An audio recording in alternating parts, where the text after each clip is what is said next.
Hello students, welcome back my channel are के study points. तो प्यारे दोस्तों, हमारा कंसेप्ट चल रहा है क्लास 10th का त्रिकोणमिति। उसमें हम इम्पोर्टेंट क्वेश्चंस की सीरीज़ करा रहे हैं, जिसमें हमने पहले वीडियो पार्ट में कुछ क्वेश्चन कराए थे। इस सेकंड पार्ट में भी हम कुछ इम्पोर्टेंट क्वेश्चन ही कराएंगे, जिसमें अगला क्वेश्चन है हमारा ये क्वेश्चन नंबर 8। यदि 3 cot a बराबर 4, यदि 3 cot a इक्वस टू 4 तो जांच कीजिए कि 1 minus tan square A upon 1 plus tan square A equals to cos square A minus sine square A है या नहीं। तो इस क्वेश्चन को करने से पहले मैं आपको एक बात और ध्यान से दिला दूं कि यहाँ जो हम क्वेश्चंस की जो सीरीज कर रहे हैं वो केवल इम्पोर्टेंट क्वेश्चंस की सीरीज है, जो कि यूपी बोर्ड के एग्जाम में या किसी भी अन्य राज्य बोर्ड के एग्जाम में आपको देखने को इसमें से क्वेश्चंस मिलेंगे। और ये सीरीज आपको मिलती रहेगी। और वीडियोस को ज़्यादा से ज़्यादा शेयर किया करें। और मिलते हैं इस क्वेश्चन के साथ। क्वेश्चन है हमारा 8वां। ये कह रहा है क्वेश्चन में, क्वेश्चन नंबर 8 है, इधर आ जाएगी, यहाँ सही है। क्वेश्चन नंबर 8, क्वेश्चन नंबर 8 में ये कह रहा है कि 3 cot a इक्वस टू 4। यदि 3 cot a इक्वस टू 4 तो जांच करनी है हमको कि 1 minus tan square A upon 1 plus tan square A equals to cos square A minus sine square A. तो क्वेश्चन में दिया है कि 3 cot a इक्वस टू 4, तो प्रूव करना हमें 1 minus tan square A upon 1 plus tan square equals to cos square A minus sine square A, ये हमको इसमें प्रूव करना है। तो देखते हैं, 3 cot a इक्वस टू 4 है तो cot a इक्वस टू कितना हो जाएगा, 4a अपॉन 3। अब बनाएंगे हम एक समकोण त्रिभुज, right angle triangle A B C. एक समकोण त्रिभुज ले लीजिए जिसमें कोण बी 90 डिग्री है। कोण ए न्यून कोण है, क्योंकि cot a की वैल्यू 4/3 दे रखी। तो न्यून कोण ए जो है न्यून कोण है, तो न्यून कोण के ठीक सामने की जो भुजा होती है वो लंब होगी। 90 डिग्री के ठीक सामने वाली जो भुजा है वो कर्ण होगी। तीसरी वाली जो साइड है वो आधार हो जाएगी। अब हम बता चुके हैं जो त्रिकोणमितीय अनुपात होते हैं, साइन कॉस टेन कॉट, इनके बीच में जो रिलेशन होता है, उनके रिलेशन को फाइंड करने के लिए हम अपनी हेल्प के लिए वो लाल बट्टे का याद रख के चलते हैं। तो देखते हैं कॉट में रिलेशन क्या होता है। पहला जो रिलेशन होता है वो साइन का होता है, लंब और कर्ण का। दूसरा आधार और कर्ण का, कॉस का होता है। तीसरा टेन का रिलेशन होता है, लंब और आधार का। उसके बाद कॉट का जो रिलेशन होता है वो आधार और लंब का होता है। इनको बदल देते हैं, रेसिप्रोकल कर लेते हैं। तो कॉट ए बराबर रिलेशन क्या होता है, आधार बट्टे लंब। तो यहाँ आधार क्या दे रखा है आपको, 4, और लंब कितना दे रखा है 3। क्योंकि cot a बराबर हमको यहाँ 4/3 दे रखा है, तो हमने भी यहाँ cot a बराबर 4/3 ले लिया। ये हमने इसके लिए लिया आधार बट्टे लंब, क्योंकि यहाँ हमको इस ट्रायंगल में शो करना पड़ेगा। तो cot a बराबर कितना, 4/3। जब 4/3 है तो लंब कितना, सॉरी आधार कितना हो जाएगा, ये 4 हो जाएगा, और लंब कितना हो जाएगा, वो 3 हो जाएगा। जब आधार 4 है, लंब 3 है, तो कर्ण को ज्ञात करना पड़ेगा। जब कर्ण को ज्ञात करेंगे तो ये समकोण त्रिभुज है। समकोण त्रिभुज में फिर क्या लगाना पड़ेगा हमको, पाइथागोरस प्रमेय लगाना पड़ेगा। तो देखो समकोण त्रिभुज ABC में पाइथागोरस प्रमेय से, पाइथागोरस प्रमेय से क्या हो जाएगा, AC square equals to AB square plus BC square.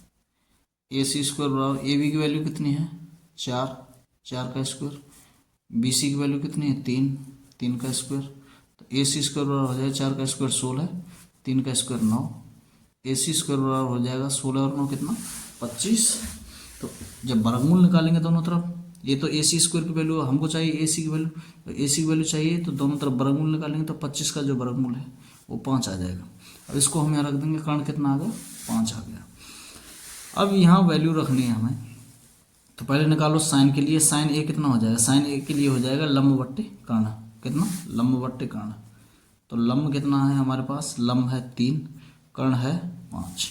उसके बाद कॉस ए, कॉस ए के लिए क्या हो जाएगा, आधार बट्टे कर्ण। आधार कितना है, आधार बट्टे कर्ण, तो आधार कितना है 4 और कर्ण कितना है 5। उसके बाद tan ए और निकाल लेंगे। tan ए बराबर कितना हो जाएगा, tan ए बराबर हो जाएगा लंब बट्टे आधार। तो लंब कितना है 3 और आधार कितना है 4। तो tan ए के लिए जो रिलेशन निकाला है वो लंब बट्टे आधार का है और मैंने यहाँ डायरेक्टली लिख दिया 3/4, क्योंकि लंब हमारा 3 है और आधार हमारा 4 है। ये तीनों वैल्यू हमने निकालनी है क्योंकि इसमें हमें ये शो करनी है और इसमें शो करनी है तो दोनों साइडों को साथ ही लेकर के चल रहे हैं हम, क्योंकि यहाँ दिया क्या है हमको 1 - tan square A upon 1 + tan square A equals to cos square A minus sine square A.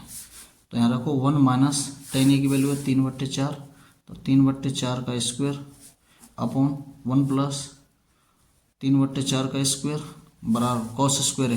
तो कॉस ए की वैल्यू कितनी है 4/5 इसका स्क्वायर माइनस साइन ए की वैल्यू कितनी है 3/5 इसका स्क्वायर। अब यहाँ 1 के अपॉन 1 रख लिया तो इसको सॉल्व करेंगे। 1 - 3/4 का स्क्वायर कितना हो जाएगा 9/16 अपॉन ये कितना हो जाएगा 1 + 3/4 का स्क्वायर कितना हो जाएगा 9/16 इक्वस टू 4/5 का स्क्वायर कितना हो जाएगा 4 का स्क्वायर 16 और 5 का स्क्वायर 25 माइनस 3 का स्क्वायर 9 और 5 का स्क्वायर 25। अब एक और 16 का एलसीएम ले लिया। 16 1 का भाग 16 में दिया 16 बार, 16 एकम तो 16 का गुणा 1 से किया 16 माइनस 16 का भाग 16 में दिया 1 बार, 1 का गुणा 9 से किया 9 अपॉन ऐसे ही 1 और 16 का एलसीएम 16 1 का भाग 16 में दिया 16 बार और इससे 1 से गुणा करेंगे 16 + 9 बड़ा 16/25 में से 9/25 जाएगा तो कितना बचेगा ये 7/25। तो 16 में से 9 गए तो कितना हो जाएगा ये 7/16 और ये 16 और 9 25 25/16 16 से 16 कैंसिल हो जाएगा और ये हमारे राइट हैंड साइड में 7/25 चल ही रहा है तो ये हो जाएगा 7/25 बराबर 7/25। तो हमारे यहाँ राइट हैंड साइड और लेफ्ट हैंड साइड दोनों इक्वल हो गई। यही हमको प्रूव करना था कि 1 - tan square A equals upon 1 + tan square A equals to cos square A minus sine square A, यानी कि लेफ्ट हैंड साइड और राइट हैंड साइड दोनों वैल्यू बराबर आएंगी। अगला क्वेश्चन है क्वेश्चन नंबर 9। दिख रहा होगा आपको कि त्रिभुज एबीसी में जिसका कोण भी समकोण है। एक त्रिभुज है एबीसी, समकोण त्रिभुज है जिसका कोण भी समकोण है, जिसमें tan a बराबर 1/√3। तो वो कह रहा है निम्नलिखित के मान ज्ञात कीजिए। मान ज्ञात करने हैं sin a cos c plus cos a sin c। Second part है cos a cos c minus sin a sin c। तो क्वेश्चन नंबर 9 को कर रहे हैं हम। क्वेश्चन नंबर 9 में क्या कर रहा है, त्रिभुज है एबीसी, ये रहा त्रिभुज एबीसी और समकोण त्रिभुज है एबीसी जिसका कोण भी समकोण है। तो बी पर 90 डिग्री बना दिए तो ये हो जाएगा ए बी सी, समकोण त्रिभुज हो गया जिसमें कोण भी समकोण है, ये भी बना दिया। फिर कह रहा है tan a बराबर है 1/√3। tan a बराबर कितना 1/√3। ये मैं पहले ही बता चुका हूँ। यहाँ जिस कोण की बात करता है उसके सापेक्ष ही हमको लंब आधार और कोण निर्धारित करने होते हैं। तो ए की बात कर रहा है तो ए पर न्यून कोण होगा 90 डिग्री के ठीक सामने ये सदैव कर्ण रहेगा। ए के ठीक सामने जिस कोण की बात कर रहा है तो ए के ठीक सामने लंब रहेगा और तीसरी वाली जो साइड है वो आधार हो जाएगी। तो tan a बराबर क्या दिया है 1/√3 और इनके लिए रिलेशन हमने बताया जो 6 त्रिकोणमितीय अनुपात होते हैं उनके बीच में जो रिलेशन होता है वो होता है लाल बट्टे कक्का का। तो ये tan है, tan के लिए रिलेशन क्या हो जाएगा लंब और आधार में, क्योंकि पहला जो रिलेशन होता है वो साइन का होता है। साइन के लिए लंब बट्टे कर्ण, कॉस के लिए आधार बट्टे कर्ण, tan के लिए लंब बट्टे आधार। तो tan के लिए क्या होता है रिलेशन लंब बट्टे आधार बराबर हो जाएगा 1/√3। तो लंब कितना है 1 और आधार कितना है √3। अब हमको कर्ण ज्ञात करना है और समकोण त्रिभुज है, जब तीसरी साइड ज्ञात करनी है तो पाइथागोरस प्रमेय लगानी पड़ेगी। तो लगाइए समकोण त्रिभुज एबीसी में पाइथागोरस प्रमेय से। तो पाइथागोरस प्रमेय से क्या हो जाएगा कर्ण क्या है AC² बराबर आधार AB² प्लस लंब BC²। ये AC² इक्वस टू AB की वैल्यू कितनी है √3 इसका स्क्वायर, BC की वैल्यू कितनी 1 1 का स्क्वायर ए सी स्क्वायर बराबर अंडर 3 का स्क्वायर 3, 1 का स्क्वायर 1, ए सी स्क्वायर बराबर हो जाएगा 3 और 1 4, ए सी बराबर कितना हो जाएगा, जब वर्गमूल निकालेंगे तो वो आ जाएगा 2, 4 का जो स्क्वायर रूट है वो 2 आ जाएगा, क्योंकि ए सी स्क्वायर की वैल्यू 4 है तो ए सी की जो वैल्यू आएगी वो 2 आ जाएगी। तो कर्ण यहाँ हम 2 रख सकते हैं। उसके बाद वो पूछ रहा है कि साइन ए की वैल्यू फाइंड करो। साइन ए के लिए क्या हो जाएगा, वो वैल्यू जो चाह रहा है उनको निकाल लेते हैं पहले। साइन ए की वैल्यू कितनी हो जाएगी, वही यहाँ से निकालो, लंब बट्टे कर्ण, लंब बट्टे कर्ण। लंब कितना है 1 और कर्ण कितना है 2। कॉस ए की निकालो, कॉस ए की वैल्यू कितनी हो जाएगी, कॉस ए की हो जाएगी आधार बट्टे कर्ण। आधार कितना है √3 बट्टे कर्ण कितना है 2। ये तो हो गए साइन ए और कॉस ए की। उसके बाद वो बोल रहा है साइन सी कॉस सी। तो जब साइन सी और कॉस सी की बात कर रहा है तो अब सी पर न्यून कोण लेना पड़ेगा। जब सी पर न्यून कोण लेंगे तो सी के ठीक सामने वाली जो भुजा है वो लंब हो जाएगी हमारे लिए। अब ये जो कोण ए के सापेक्ष आधार थी अब वो लंब हो जाएगी, और जो कोण ए के सापेक्ष जो लंब थी वो अब हमारे लिए आधार हो जाएगी। निकालो साइन सी, साइन सी के लिए वही रिलेशन वही रहेगा लंब और कर्ण का, तो लंब बटे कर्ण। तो सी के सापेक्ष लंब क्या है, लंब है ए बी, और ए बी की जो वैल्यू है कितनी है वो √3, और कर्ण क्या है वही 2। अब कॉस सी के लिए क्या हो जाएगा, आधार बट्टे कर्ण। आधार कितना है, आधार बी सी है कॉस सी के सापेक्ष, सॉरी एंगल सी के सापेक्ष। तो आधार कितना है बी सी है, और बी सी की वैल्यू कितनी 1 और कर्ण की वैल्यू कितनी है 2। अब ये हमारे पास वैल्यू आ गई। अब करते हैं फर्स्ट पार्ट को। फर्स्ट पार्ट में कह रहा है वो sign A cos C plus cos A sign सी, इसकी वैल्यू फाइंड करें। तो रखो साइन ए की वैल्यू कितनी 1/2 इंटू कॉस सी की वैल्यू ये रही 1/2 प्लस कॉस ए की वैल्यू कितनी है √3/2 इंटू साइन सी की जो वैल्यू है वो भी √3/2। तो इसमें जब भिन्न को हल करते हैं, फ्रैक्शन को हल करते हैं, कोई कट रहा है तो काट दो, जब गुणा की भिन्न में नहीं कट रहा है तो ऊपर ऊपर गुणा नीचे नीचे। 1 का गुणा 1 से किया 1, 2 का 2 से किया 4, √3 का √3 से किया 3, 2 का 2 से किया 4। 1/4 और 3/4 कितना हो जाएगा, हर जब एक जैसे हैं तो अंश में जो संख्या है वो सेम जुड़ जाएंगे। तो कितना हो जाएगा 1 और 3 4, 4/4 कितना हो गया 1। फर्स्ट पार्ट का जो आंसर है वो आ गया 1। अब करते हैं सेकंड पार्ट। सेकंड पार्ट में क्या दे रखा है, वो कह रहा है cos A cos C minus sign A sign C. Cos A की वैल्यू कितनी है, कॉस ए की वैल्यू है √3/2, कॉस सी की वैल्यू कितनी है 1/2 माइनस साइन ए की वैल्यू कितनी है 1/2, साइन सी की वैल्यू कितनी है √3/2। तो इनका मल्टीप्लाई किया तो कितना हो जाएगा √3/2 दूनी 4 माइनस √3/2 दूनी 4। तो इससे ये कैंसिल हो जाएगा, तो आंसर आ जाएगा इसका 0। अगला क्वेश्चन, क्वेश्चन नंबर है 10। क्वेश्चन नंबर 10 में कह रहा है कि त्रिभुज PQR में जिसका कोण Q समकोण है, एक त्रिभुज है PQR समकोण त्रिभुज है जिसका कोण Q समकोण है, उसमें PR प्लस QR की जो वैल्यू है 25 है और PQ की वैल्यू 5 है। तो पूछ रहा है साइन P cos P और tan P के मान ज्ञात कीजिए। तो पहले इसका डायग्राम बनाते हैं तब समझते हैं। क्वेश्चन नंबर 10 वो कह रहा है समकोण त्रिभुज PQR है। तो समकोण त्रिभुज PQR बना PQR, इसका कोण Q समकोण है, समकोण है तो 90 डिग्री बन गया।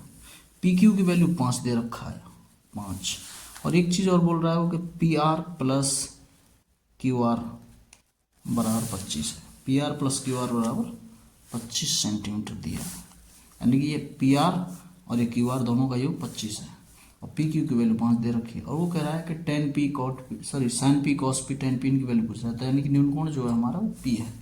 तो P के ठीक सामने ये लंब हो जाएगा 90 डिग्री के ठीक सामने एक कर्ण हो जाएगा, और तीसरी वाली जो साइड है वो आधार हो जाएगी। अब दो भुजाओं का योग 25 दिया था, इनमें से एक भुजा को हमें कुछ मानना पड़ेगा। तो मान के चल रहे हैं कि QR बराबर कितना है x सेंटीमीटर। तो यहाँ से क्या हो जाएगा, ये P R plus Q R की वैल्यू एक्स बराबर कितना हो गया 25, तो पी आर बराबर हो जाएगा 25 माइनस एक्स। तो इसको क्या मान लिया हमने एक्स, क्यू आर को 25 मान लिया, और कर्ण कितना हो जाएगा पी आर फिर 25 माइनस एक्स। अब इसमें लगा लेंगे पाइथागोरस प्रमेय, क्योंकि एक्स से कम चलने वाला नहीं, क्योंकि एक्स की वैल्यू हमको फाइंड करनी पड़ेगी। तो समकोण त्रिभुज पी क्यू आर में, समकोण त्रिभुज पी क्यू आर में क्या हो जाएगा पाइथागोरस प्रमेय से। पाइथागोरस प्रमेय से क्या हो जाएगा, पाइथागोरस प्रमेय से जब लगाएंगे तो कर्ण का वर्ग, कर्ण कितना है पी आर स्क्वायर बराबर आधार कितना है पी क्यू स्क्वायर प्लस लम्ब क्या है Q R square. P R की वैल्यू कितनी है 25 माइनस एक्स का square equals to P Q की वैल्यू कितनी है 5 का स्क्वायर प्लस क्यू आर की वैल्यू एक्स का स्क्वायर। तो 25 माइनस एक्स का जब स्क्वायर लगाएंगे यानी कि ए माइनस बी का होल स्क्वायर लगाएंगे, तो यहाँ लगा फॉर्मूला ए माइनस बी का होल स्क्वायर जो होता है वो होता है, यहाँ मैं लिख दूँ ए माइनस बी का होल स्क्वायर जो होता है वो होता है A square plus B square minus 2ab। तो लगाओ 25 का square 625 plus X square minus के 2ab, तो 2 इंटू 25 इंटू एक्स, तो कितना आ जाएगा 50x बराबर 5 का square 25 plus X square. X square से एक्स स्क्वायर कैंसिल हो जाएगा, ये यहाँ माइनस 50x, ये 25 625 इधर जाएगा माइनस का 625, ये कितना बचेगा माइनस के 50x, 25 में से 625 जाएगा तो माइनस के 600, माइनस से माइनस कैंसिल, x बराबर हो जाएगा 600 बट्टे 50, 50 से जो 600 है वो 12 बार कट जाएगा, x की वैल्यू कितनी आ जाएगी 12। तो यहाँ x की वैल्यू यहाँ 12 आ जाएगी, और यहाँ थी कितनी 25 माइनस एक्स, तो ये हो जाएगी 25 में से 12 घटा दिए तो कितनी आ गई 13 आ गई। तो हम यहाँ इनको लिख सकते हैं, जो पी क्यू की वैल्यू है वो 5 आई है, और क्यू आर की जो वैल्यू है एक्स थी, एक्स की वैल्यू 12 आई है, और पी आर की जो वैल्यू थी वो 25 माइनस एक्स थी। 25 माइनस एक्स, एक्स की वैल्यू जब 12 रखेंगे तो 25 माइनस 12 बराबर कितना हो जाएगा 13। अब निकालते हैं साइन पी की वैल्यू। साइन पी बराबर क्या हो जाएगा, वही लंब बट्टे कर्ण होता है। लंब कितना है यहाँ, कोण पी के सापेक्ष लेके चल रहे हैं तो लंब है यहाँ 12, क्योंकि सामने वाली भुजा ये, और कर्ण कितना है 13। उसके बाद कॉस पी की वैल्यू कितनी हो जाएगी, वो होता है आधार बट्टे कर्ण। कॉस पी की वैल्यू आधार बट्टे कर्ण होती है, और आधार कितना है हमारे पास 5 और कर्ण कितना है 13। उसके बाद है टेन पी। टेन पी के लिए क्या हो जाएगा, टेन पी के लिए रिलेशन होता है लंब बट्टे आधार, तो लंब कितना है 12, ये रहा 12, और आधार कितना है 5। तो sine P, cos P, tan P, ये तीनों वैल्यू निकालनी थी। उम्मीद करता हूँ एक्सरसाइज 8.1 आपकी समझ में आई होगी, और मैंने जो एग्ज़ाम के पॉइंट ऑफ व्यू से इम्पोर्टेंट क्वेश्चन है वो कराए हैं। और मिलते हैं अगले नेक्स्ट वीडियो में। चैनल को हमारे को सब्सक्राइब करें, वीडियोज़ को ज़्यादा से ज़्यादा शेयर करें और लाइक करें। धन्यवाद।